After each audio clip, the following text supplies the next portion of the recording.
আপনারা সকলেই জানেন যে বিগত কয়েকদিন আগে এখানে আরজি কর হসপিটালে একটা দুর্ঘটনা ঘটেছে। একজন মহিলা, তার সাথে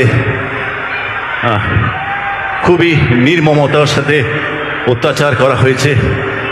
এবং আমি সকালে আজকে সোশ্যালেও পোস্ট করেছিলাম, আবারও বলছি যে আগামী আর কিছুক্ষণ পরে স্বাধীনতা দিবসে আমরা পা দেব, কিন্তু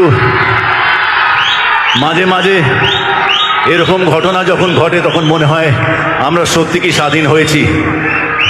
তো তাই আমাদের হাতে যতটুকু আছে, আমরা এখানে উপস্থিত যারা আছি তারা সকলেই সেই মহিলা, তার পরিবারের প্রতি, তার আত্মীয় পরিজনের প্রতি আমরা যদি তার পরিবারের শান্তি কামনার জন্য, আমাদের রাজ্যের শান্তির কামনার জন্যে